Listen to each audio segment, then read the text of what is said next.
5 world champions here to contest the 1995 triathlon world title in the searing heat of Cancun, Mexico.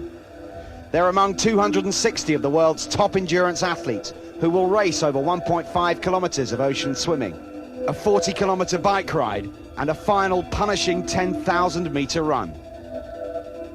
Also here, one man desperate to lose the tag of the best triathlete and never to win the World Championships, Brad Beven, perhaps the most consistent multi-sport athlete of his generation. I'd really love to win this race. It means a lot to me, and I've been trying over the last few years, but it just has eluded me for a while. But it means a lot, and I think maybe that could be an important factor towards the end of the race, who really wants to win it the most. In this increasingly competitive sport, there are scores to be settled and reputations to be made or broken.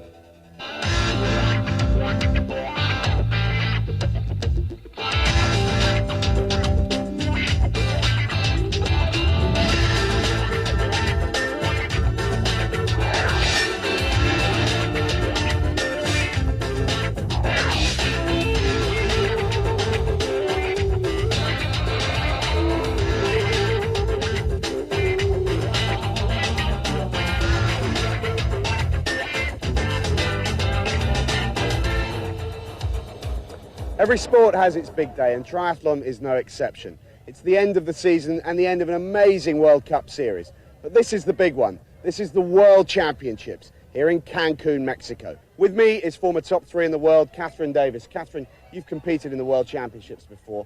What exactly are the athletes going through at this moment prior to the event? Well, this is definitely the biggest day of the year. No matter how important the World Cup is for many, this is the main event. You have the biggest fields and there's a World Championship title up for grabs. And also, you're not racing just for yourself or for your team or your sponsor. You're racing for your country. And that was always the most important thing for me. There have been 1 or 2 changes to the sport. Most importantly, drafting is now fully legal. That means riding on the bike in a pack. And that's a real landmark in the sport of triathlon. The new city of Cancun, a beach haven on the Gulf of Mexico, 1,000 miles due south of Texas. It's the first time the Triathlon World Championships have been to South America, and the locals are promising quite a race. Normally, visitors to Cancun come here to relax and unwind. Today, though, the beach gear belongs to the triathletes, stripped and ready for action in the unforgiving sun.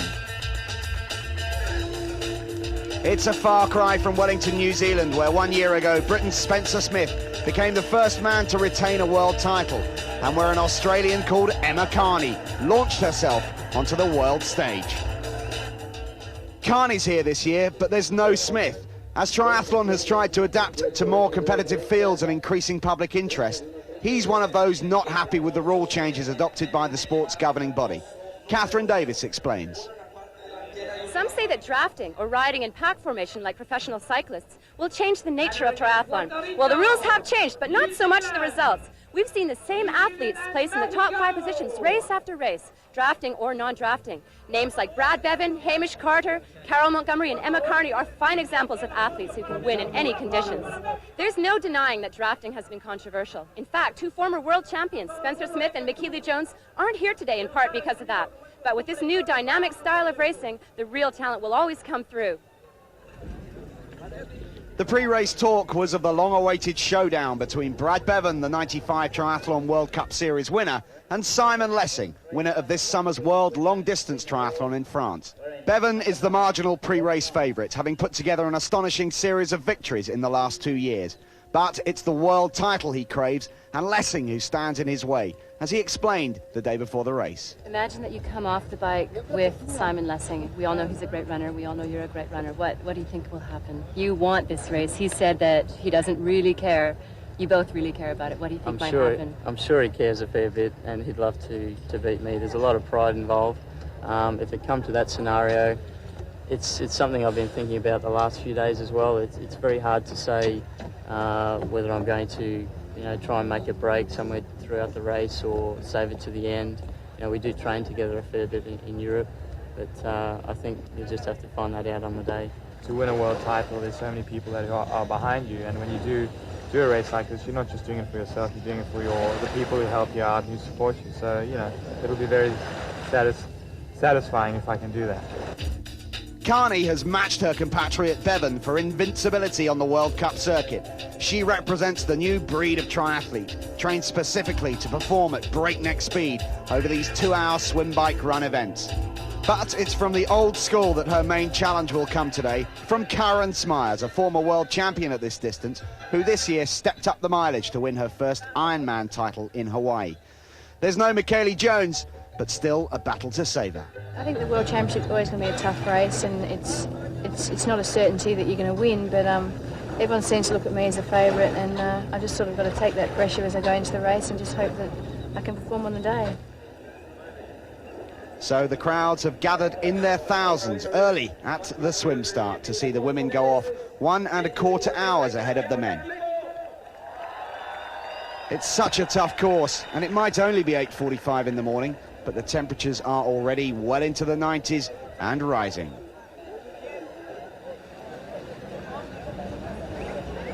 It hasn't been this hot at a triathlon since Cleveland. The last couple of days have been really still, but thankfully this morning a breeze has come up and that's cooling everybody down. So before we get underway, let's have a look at the 3 courses for the 95 World Championships. The swim course, 2 laps of 750 meters out and back in the Mexican Caribbean. The bike course is flat all the way, 4 laps out and back to make up the 40 kilometers. And finally, the run course, out and back in the opposite direction on the Cancun strip, 2 laps to make up the 10,000 meters.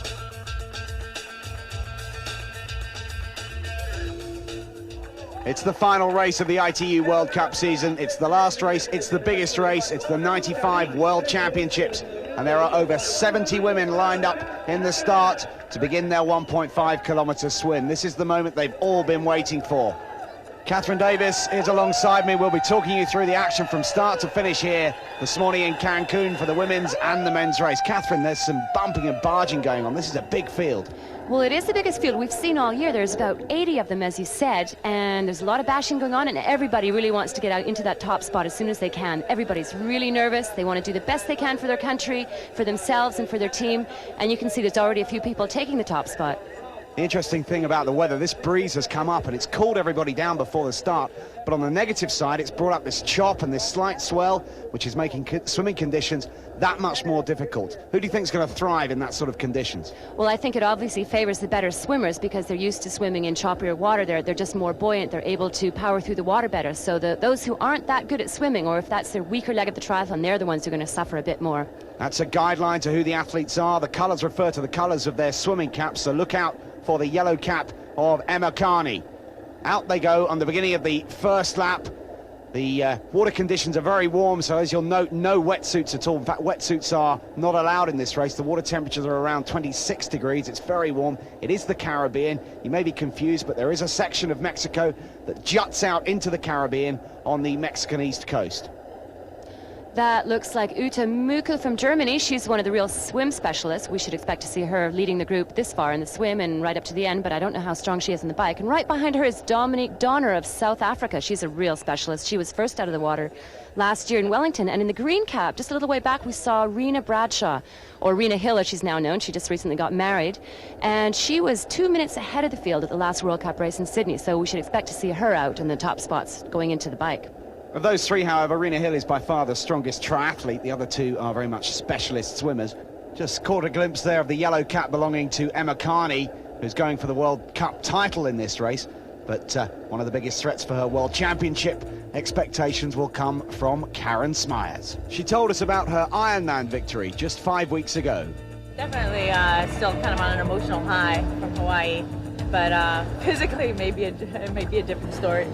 Do you think that all the effort that you put into winning the Ironman, plus the heat and all the dehydration and everything, will affect your race in the World Championships here?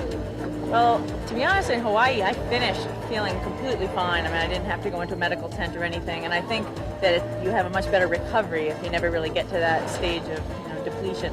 And I'm hoping that the hot weather races I've done in the last couple of few weeks will help me here. The women approaching the end of their first lap, up there with the leaders, Ute Mukel of Germany. Dominique Donner is there. Isabelle Mouton of France with the purple cap. Gail Lawrence of the USA with the light blue cap.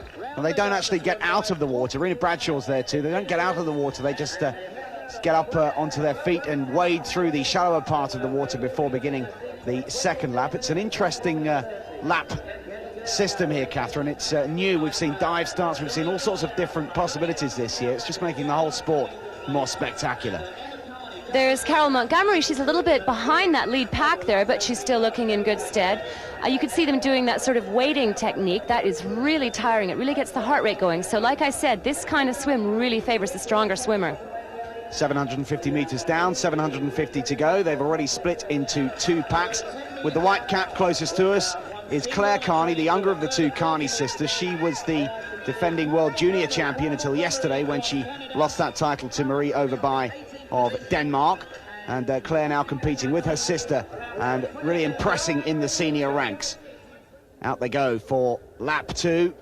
The breeze continues. The water chop has picked up a little further, but they're only a third of the way through in terms of disciplines, and they've got quite a long run between exiting the water to the transition area where the bikes are all hanging up. 13:23. Normally they come out of the water in around 20 minutes, so we'll compare that time to the regular times we get on the ITU World Cup.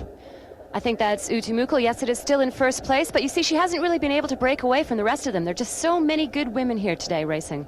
This is by far and away the strongest field in any form of triathlon ever assembled at a World Championships. The men's field is also full to capacity with the world's best, aside from Spencer Smith. Everybody else who means anything is here, and there getting himself ready is Simon Lessing, racing for Great Britain, and the men warming up down on the beach there. Start not until 10:45 a.m, so they'll be dealing with the searing midday sun here in Cancun. The women's race continues. They're approaching the final turn. They'll be on the home stretch, and leading the way, it's still the German, along with Dominique Donner, the South African. Karen Smyers is in that group somewhere, so is Rena Hill. Emma Carney's not too far behind. It's still anybody's race. We normally see this, somebody breaking away at the front of the field, but normally when the women get together, they form a pack on the bike. They work together well as a pack. They can close down on any breakaways fairly quickly, and the race then becomes a peloton. This triathlon is more of a swim, run, bike run because there's a long stretch of running as they exit the water, as Katherine now explains. Well, this is the swim finish, and as you can see, it's a very gently sloping beach, so the athletes will have to negotiate a lot of shallow water. Now, to move through that as quickly as possible, they'll swim until it gets up to their waist, and then they'll do that dolphin technique that I was just doing. And then when the water's up to their knees, they'll get up and run. And as if that weren't enough, they have a 300-meter trek to the transition area.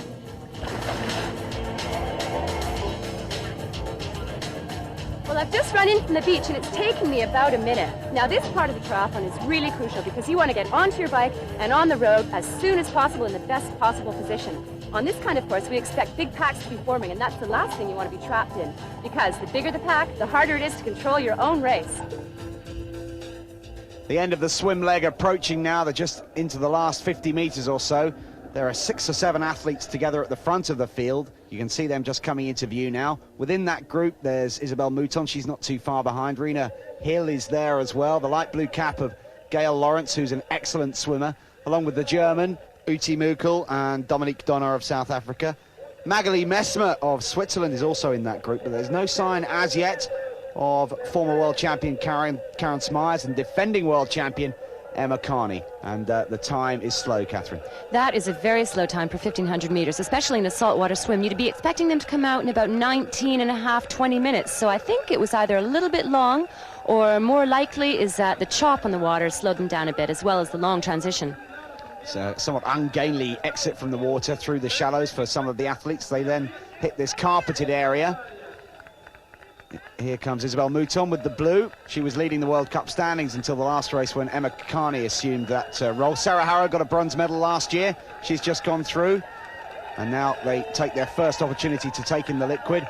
Off the sand, they've got this carpeted area to protect their feet as they run through the crowds here, across the road and into transition. Dominique Donner coming out. Just behind her, Isabel Mouton, who is contesting the World Cup title with Emma Carney in this year's race. And behind them, there's a whole gaggle of athletes coming out. Karen Smyers takes off her cap.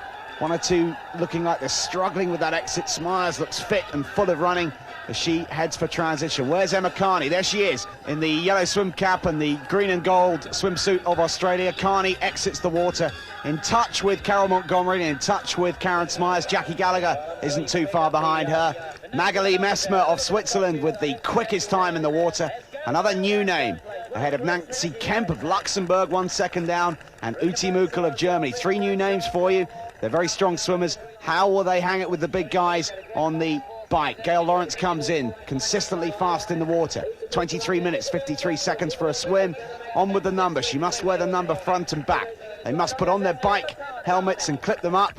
The shoes already attached to the pedals. They exit across the grass, out of transition, and are now faced in the scorching heat with the 40-kilometre bike riders. Janet Hatfield, the winner in Auckland, comes in. There's Karen Smyers, former world champion, and Karen Smyers and Emma Carney and Carol Montgomery and Janet Hatfield look like they will be racing as a pack together. In fact, Emma Carney and Karen Smyers are right opposite each other in transition and exit at exactly the same time.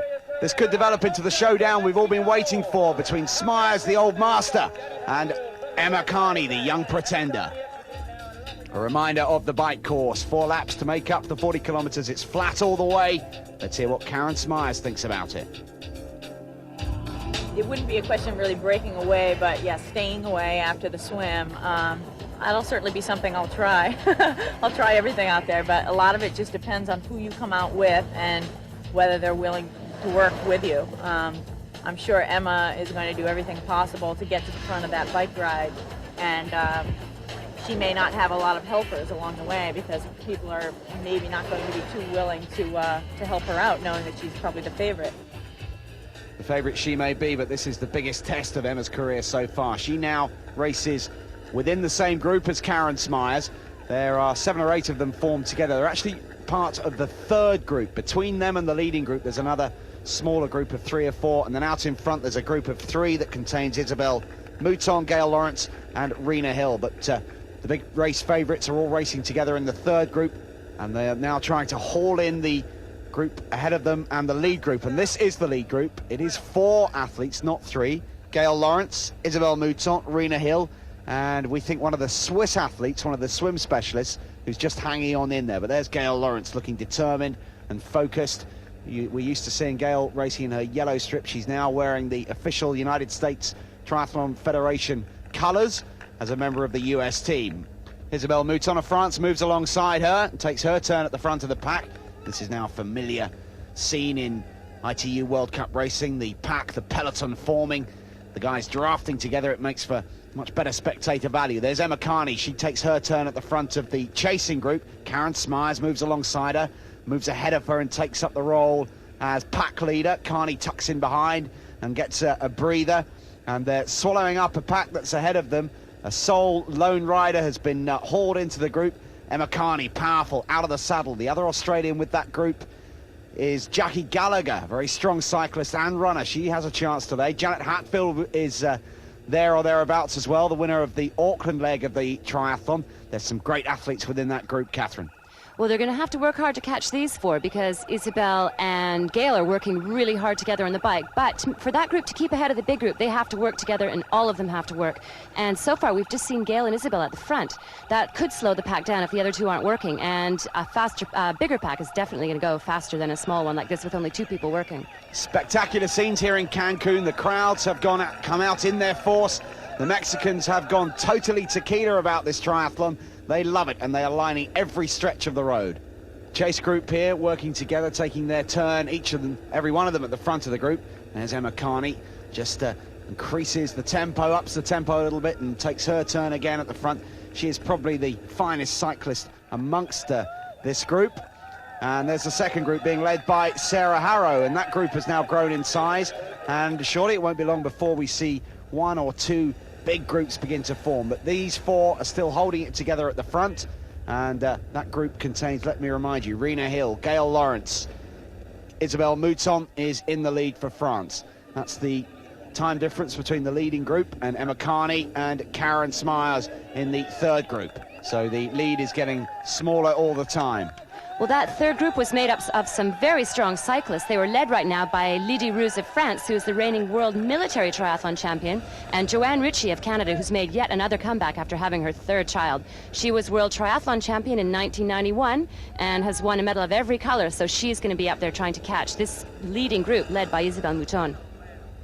Back at the beach, the men are about to start their 1.5-kilometre swim. There is equal tension as there was for the women's race. There's a huge field, over 100 men gathered. Again, the biggest field we've seen at an ITU race, so there'll be desperate struggles from the top swimmers to get to the front and avoid the black eyes and bruising that can come from such a start. There's Simon Lessing, smile on his face, looking confident.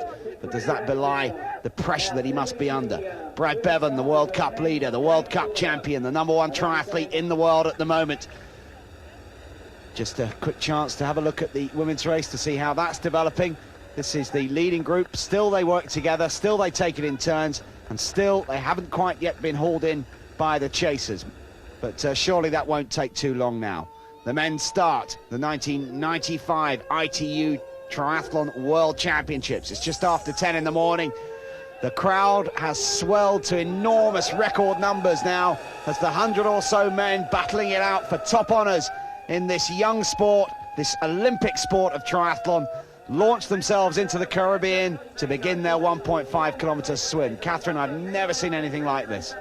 Well, you mentioned that there were 100 men. I think it's closer to 150, and that's just going to make it so hard for the favourites to get ahead of that group and not get bashed around too much. Bevan wears the red cap, Fattori the orange cap, Lorandi of the United States the black cap, Lessing, Carter and Ben Sanson, three very good swimmers, all wear white caps. And as usual, we'll expect to see Ben Sanson go away at the front of the field. In fact, there he is, the talented young Frenchman who holds several records in France for swimming and has been out of the water first in every ITU race he's taken part in.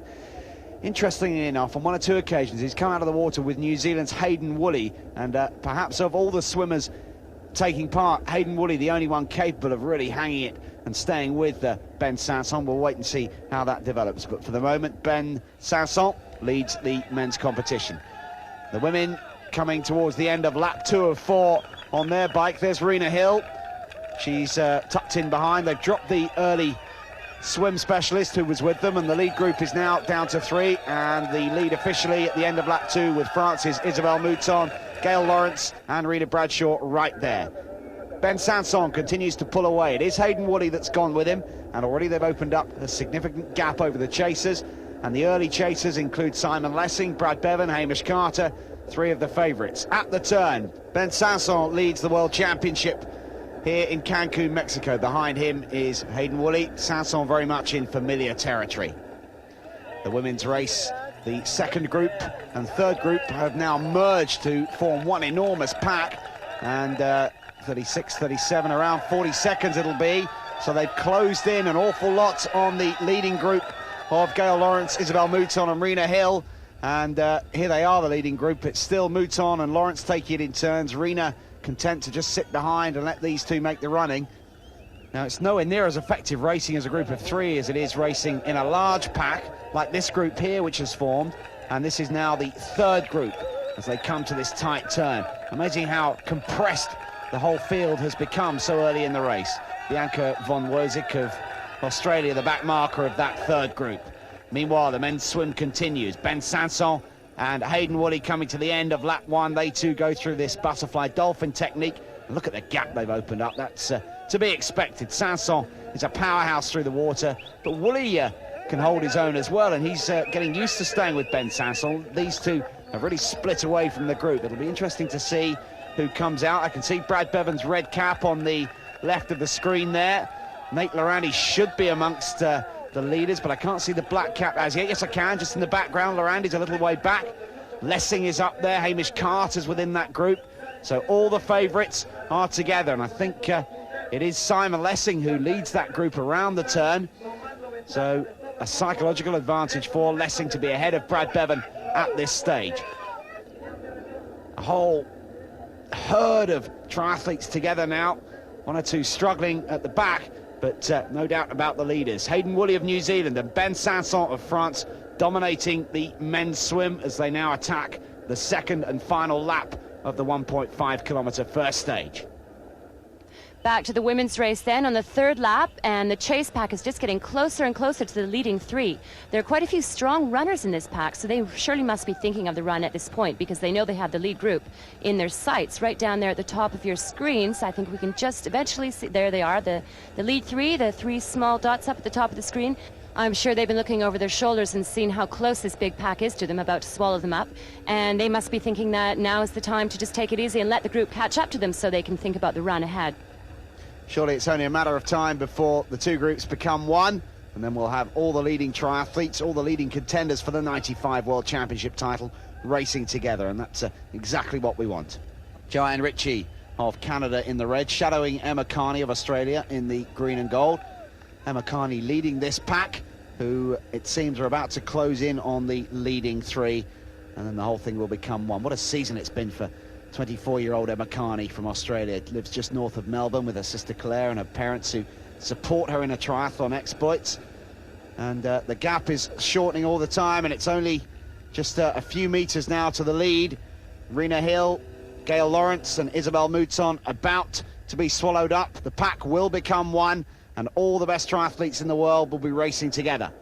The men's field in the swim has spread even further. Hayden Woolley and Ben Sanson have knuckled down and really put in some fine work through the water. The gap they've opened up is huge now, and they will exit together as a pair and be able to ride as a pair and hopefully hold off the leaders. The women's race, however, continues. This one massive group going through this turn together. All the big names are there. The women's race continued with no one able to break away from the massive pack. We rejoin the action as the lead group comes into transition before the run. Into transition, this huge group of athletes comes in together. Crucial to get a good transition here with the strong runners that there are in the field. The crowd go absolutely ballistic as this massive group of triathletes arrives. Who will get away quickest? Emma Carney is notoriously quick out of transition, but never underestimate the experience of Karen Smyers. Karen Smyers exits transition, shadowing Joy Leutner of the United States. And there's Emma Carney in the gold and green. She's a few paces behind, but her running strengths are her biggest strengths in triathlon, and surely it won't be long before she's up there. Joanne Ritchie leaves. This is a reminder of the run course in the opposite direction along the Cancun Strip. 10 kilometers to decide the 95 champion. In 94, it was Emma Carney who took the title, coming out of nowhere to win in Wellington. Can she do it again? Well, you always know that the World Championship is going to produce the biggest and the toughest field. There's also people that can come out of nowhere. There's the girls that have peaked for this race. Everyone should be peaking at this time of year. And I prepared myself for a tough race. I've freshened up for this race, and this is the big one for me as well this year. Adriana Piasek of Brazil credited with the fastest time on the bike, but it's Joy Leutner and Karen Smyers who lead the way ahead of Emma Carney.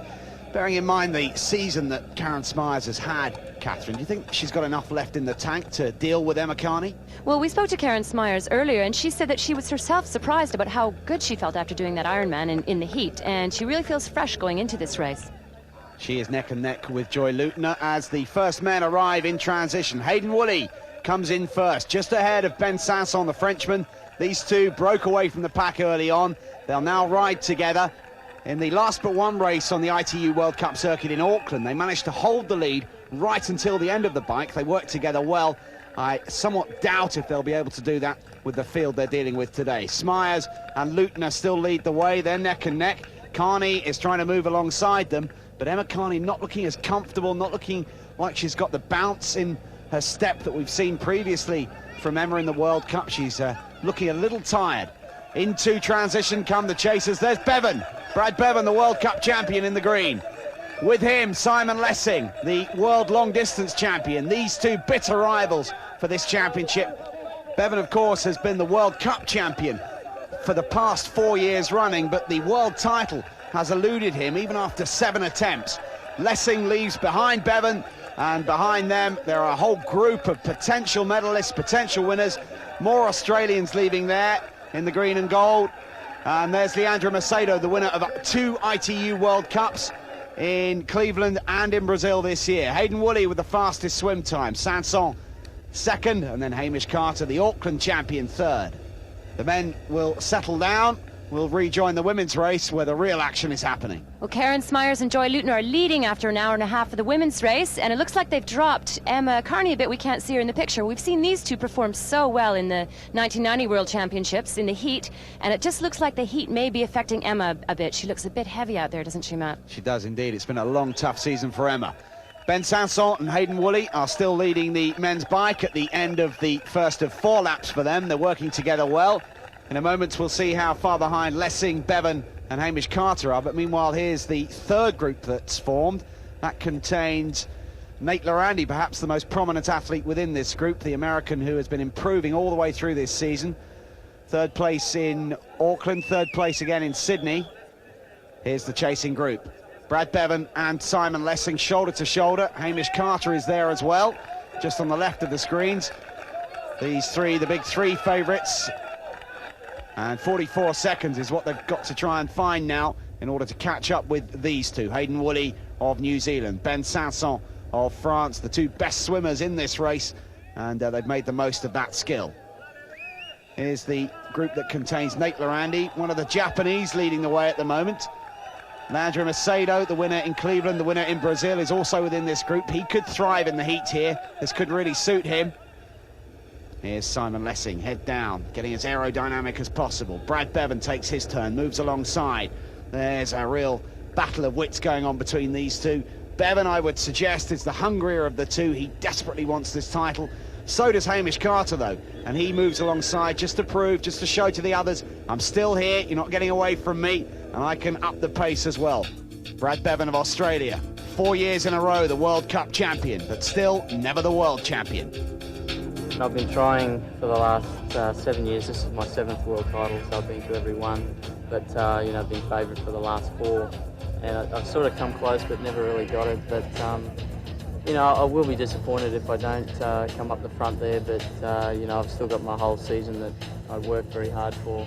And I was very consistent the whole year. I won, you know, 95% of my races. So I've got to be happy with that. The trio of Beven, Carter and Lessing have caught Sanson and Woolley, and they've also been joined by one of the Dutch athletes, Dennis Loos, and they're now racing as a group of 6. Brad Beven, the World Cup champion. Simon Lessing, the world long-distance champion. Carter, the champion of Auckland. Sanson and Woolley, the 2 top swimmers in the field, now form a group of 6 to try and move away from the chasers behind them, but it's a tough job.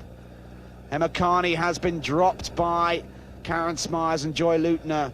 A look of slight despair on Emma Carney's face. She wanted this title so much. Many people had decided long ago that Emma was going to win this hands down, but they underestimated the talents, the experience and the ability of Karen Smyers. Jacky Gallagher has moved into the lead. She's joined Smyers, and these two now making the running. Jacky Gallagher, a bit of an unknown quantity. We saw her at the World Duathlon Championships last year. Her swimming has improved dramatically.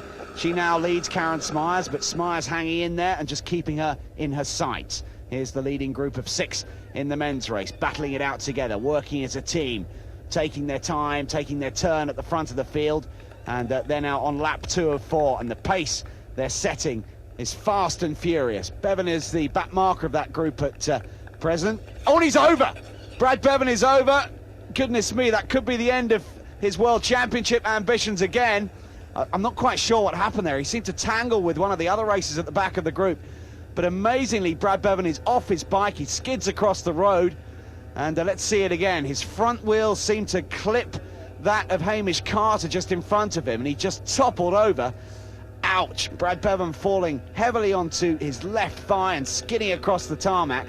And the question is, will he be able to come back not only from the physical damage, but the mental shock that would have caused him? Beven has picked himself up.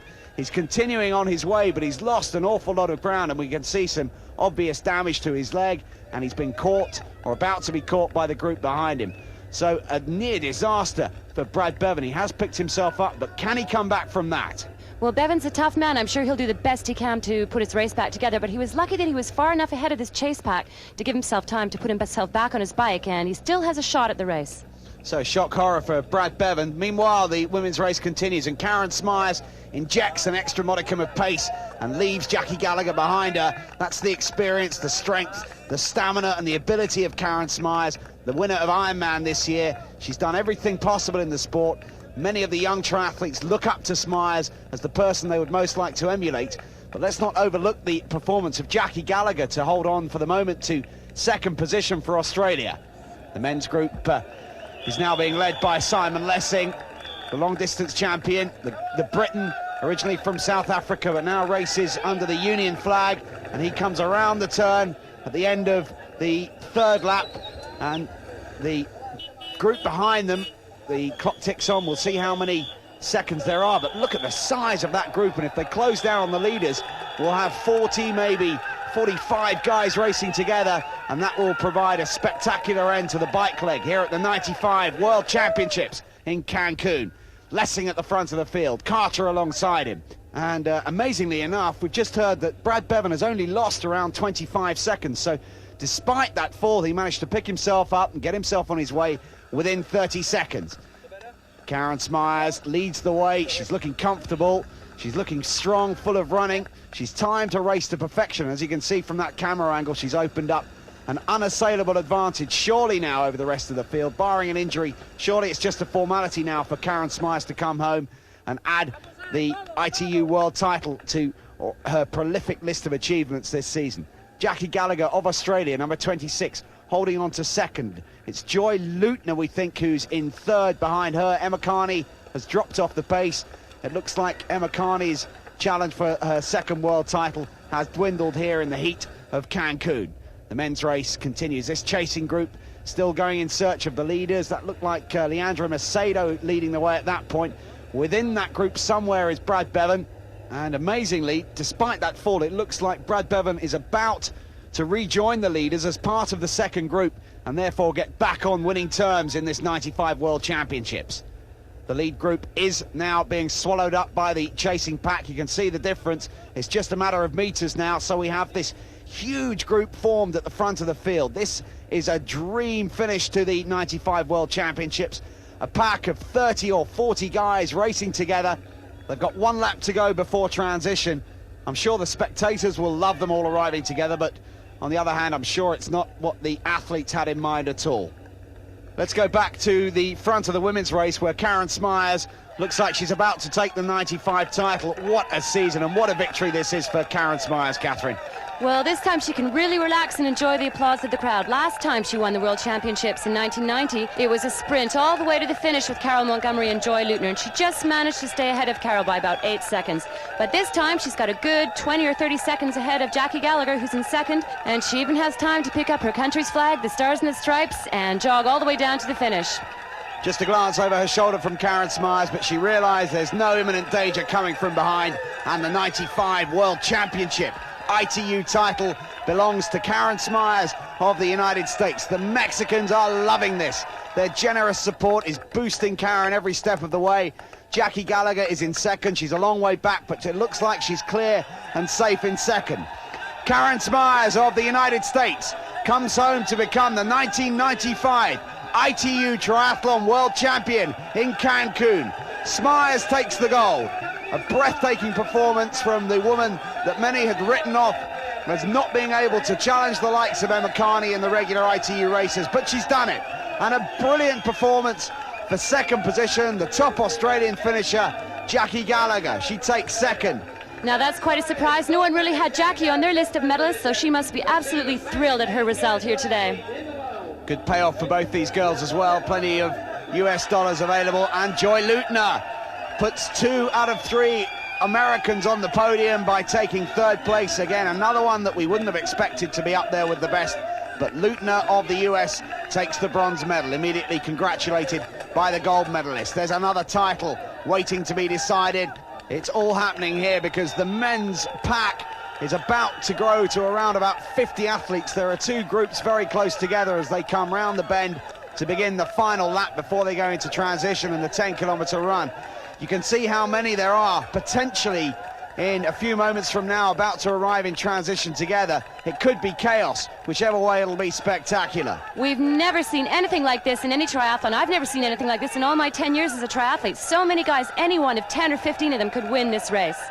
Karen Smyers enjoying the moment down in the finish line, taking the merited applause from the crowd. She is the 1995 world champion. Being congratulated there by Suzanne Nielsen of Denmark, who's finished 4th. And Isabelle Mouton finishes 5th. Is that enough to take the World Cup title? Perhaps, but it depends on what happens to Emma Carney. Still awaiting the arrival of Emma Carney. Isabelle Mouton looking absolutely exhausted at the end of her triathlon. Emma finishes a long way back in 7th. Disappointment for her, but Katherine is now with a delighted Karen Smyers. Oh, it's just as good as the first time. Actually, I worked really hard today, and I'm still in kind of shock. What happened with that big pack? Because about 25 of you were together. How did you feel about starting the run with so many girls? It was actually my worst nightmare. There were some really good runners in that pack, and that's not at all what I wanted the game plan to be, but there were too many strong riders to really separate, and my swim wasn't as good as I wanted it to be. Second ITU World Championship for Karen Smyers, 25 seconds clear of Jackie Gallagher. Joy Leutner third, 51 seconds down, then Suzanne Nielsen and Isabelle Mouton. Emma Carney wins the World Cup title at her first attempt, but she's disappointed with her performance here in Cancun. Yeah, I knew that if it came down to a run in a normal situation, I'd be right. But, I mean, even out on the bike today, we're rolling along the pack, and I was having trouble staying in the pack. So I just didn't have any energy, and I was lethargic and just basically hanging in there the whole time. The men come into transition. There are countless athletes together. Over 50, we think. The race is wide open. It's all down to a quick transition and a quick attempt at sprinting away from the field. But I've never seen anything like this. It'll be chaos as they hang up their bikes, put on their shoes. There's Beven wearing number 1. The damage minimal in that fall, perhaps more mental than it has been physical. There's an abrasion on his left thigh. He exits transition, always quick in and out. We'll be looking for Simon Lessing to see how close he is to Brad Beven. But the race could go anyway. It's down now to the best runner from here on in. One of the athletes being called back to hang up his bike properly. Rules have to be adhered to in this multi-sports event as they exit transition. On paper, the strongest runners are Simon Lessing and Brad Beven, and Brad has actually got away from the group, as he did in Sydney.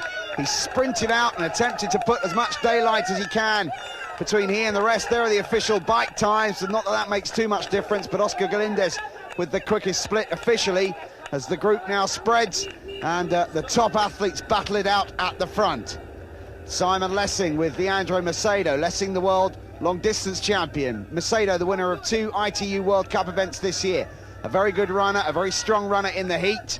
These two shoulder to shoulder. Norman Stadler, former world duathlon champion, is there too. There are all sorts of big names. Lessing, again, still together with Leandro Macedo of Brazil. Lessing of Great Britain, closest to us. That's the distance between them and Ralf Eggert, the German, who's had a consistent ITU World Cup season. He's in second, but out in front. Could this be the day for Brad Beven? This would be an amazing performance. The bike leg we've just seen was so exciting. It was just like the Tour de France. One of the Tour de France champions, Eddie Merckx, is with Katherine. Okay, we're here with one of the all-time greatest cyclists in the world, Eddie Merckx. Mr. Merckx, you've seen the race out here today, the World Championship. What do you think of the drafting question? Does it improve triathlon? Oh yes, I think it's a very good thing for triathlon, because I think the race is more regular, and also it's also more exciting for the people, because you're more tactical and so. And I think time trial is a very different thing. Time trial is when the riders start every 2 minutes, and so it's impossible when you go out of the swimming that you can start. The people start together, and it's not time trial. So I think drafting is much better for triathlon. We're just past 2.5 kilometres on the men's 10K run, and Simon Lessing of Great Britain has moved away from Leandro Macedo, has overtaken Ralf Eggert, has moved into second position, and now there's just Brad Beven left, and Beven is losing a little bit of ground. He set off at a cracking pace as usual, but this will be his toughest test on the running section so far this season when he comes up against Simon Lessing. And Lessing looks confident and full of running. Simon Lessing, 25-year-old Briton, world triathlon champion in '92, this year's long-distance champion. Every single race is completely different, and I think you have to be able to adapt to every situation, and I think the person who is able to adapt the best will win the race. This is our first look at Simon Lessing on the ITU series this year. Katherine, you know him well. Well, he doesn't do a lot of races on the ITU World Cup circuit, as you said, but he really does have a strong racing pedigree. In fact, last year he won the Goodwill Games Triathlon. The first time triathlon was in a major games, and incidentally, it was a drafting race, and he won that race quite easily. Well, he's going pretty well here, and as you can see, the gap between he and the leader, Brad Beven, has shortened, and Lessing is gaining on Brad Beven with every stride he takes through the streets of Cancun. And Beven looks to be tiring a little bit. Lessing looks to be moving faster and faster, and it's so obviously shortening the distance. It'll just be a matter of seconds before Lessing is alongside the World Cup champion for 1995, Brad Beven. Simon Lessing of Great Britain, the long-distance world champion, up against Brad Beven, this year's World Cup winner, 4 times the World Cup winner, but never the world champion. And perhaps that fall on the bike when Brad Beven appeared to tangle with the rear wheel of his great rival Hamish Carter, perhaps that's just taken something out of him physically and mentally. It would be no surprise if it had, and perhaps Simon Lessing sees it as a window of opportunity to capitalise on Brad Beven's misfortune. Lessing moves away. Can Beven stay with him? It'll require him to draw on all his resources of energy if he's to stay with the Big Briton, who now is between him and his first world title. Well, we saw Brad Beven sneak a few glances over his shoulder when Simon Lessing was catching up, and now Lessing has passed him, and it must be really heartbreaking for Brad. He's worked so hard for this, and he's trying to stay with Lessing. Lessing is surging, and Brad's trying to match his pace, but I think that fall took a bit out of him, and I'm sure he's going to be sneaking a few more glances over his shoulder to make sure that he's got second in the bag. Lessing injects a further amount of pace into the run, as if to rub salt into the wounds of Brad Beven. Meanwhile, Leandro Macedo, the strong Brazilian who loves running in the heat, is in third. The Union flags wave as Simon Lessing comes through to take another feed. The race is not over, but Lessing looks strong. Beven is pulling on everything to try and stay with him, but he's losing ground slowly but surely. Lessing pulls away. The gap widens just a little further. Beven puts his hand out for a feed. None is forthcoming. He'll take another one shortly. Amazing scenes here in Cancun. Tens of thousands of supporters along every part of the triathlon course here, and they're being treated to a final burst of brilliance from Simon Lessing as he leaves Brad Beven in his wake. Beven can do nothing but watch as the big Englishman ahead of him pulls away. Leandro Macedo is being caught as well by Ralf Eggert, the Brazilian who loves the heat. Looks like he may shortly be overtaken by the German who's had such a consistent season on the ITU World Cup. Beven's quest for that first World Championship title was at an end. Up ahead, Simon Lessing was pulling further and further away. We rejoin the race with Lessing about to enter the finishing straight. And here is Simon Lessing about to win his second World Championship title of the year. Already the long distance title. He now adds the Olympic distance to his already prolific list of achievements. Picks up a Union flag, glances over his shoulder. There's no sight of Brad Beven. Lessing has come and he's taught a lesson to the Australian. You have to feel sorry for Brad. That fall on the bike put paid to his chances, but Lessing capitalised and moved in to win the title. Brad Beven, the World Cup champion, gracious in defeat yet again here at the World Championships. He holds the Australian flag proudly high, but Simon Lessing becomes the 1995 ITU Triathlon World Champion in Cancun. Lessing takes the gold for Great Britain, his second ITU World Championship title. What a comeback to the ITU for the Briton, a breathtaking performance. You feel sorry for Brad Beven. The scars of battle are obvious on the legs of the Australian. He comes home, a good pay packet and second position, a silver medal for Beven of Australia. He's so wanted this World Championship. I really feel for him. In fact, it's the third time he's been second in the World Championships. And as he said last year, always the bridesmaid and never the bride. Maybe next year. We look around to see who'll finish third. Last time we got a check, it was Ralf Eggert in third, and it still is. The German holds off the challenge from Leandro Macedo and the rest behind him. A great season for Ralf Eggert, consistent season, and Philippe Fattori, a brilliant runner, saves his best till last on the ITU season, fourth place in the World Championships. But the biggest Mexican wave of them all, saved for Ricardo Gonzalez of Mexico, who finishes fifth. A record-breaking performance for a Mexican. Simon, 1995 World Champion, you've done it before, and this is the second time. Is it better second time round? Yeah, I think this time definitely better second time round. I thought it would be a really, really tough race to win. It was. You know, it proved really right till the end. Very, very hard for all sorts of reasons. Basically, the competition very tough. Also, the weather conditions. It was really hot out there. I was really worried at the beginning of the run because Brad started out so fast, and I thought, gee, I'm not going to be able to catch him, let alone keep pace with him. So, you know, I managed to reel him in slowly, and I didn't panic. And I think that was the main thing. I think that was the key to this race, not to panic. Lessing didn't panic at all, and he wins the 95 title by nearly a minute from Brad Beven. Bronze medal for Eggert, Philippe Pittori fourth, then Ricardo Gonzalez. Some consolation for Brad Beven. He is the 95 World Cup champion, and he's talking now to Katherine Davis. Okay, Brad, another silver medal. I think you were hoping for a little bit more, but we can see that you've got quite a nasty cut in your leg. Tell us what happened out there. I was on the bike with about 4 or 5 of us on the bike. Hamish, unfortunately, come across the road on me, and we hit wheels, and I come off, and we're going pretty fast. I dislocated my shoulder, and took a lot of skin off, a lot of bark off, but you know, it's a bit unfortunate, disappointing again, but you know, next year. So there it is, another thrilling World Championships with Karen Smyers and Simon Lessing both collecting their second titles. After a long, grueling season, it's goodbye from all of us here in Cancun. Join us for more of the same in '96. We'll see you then.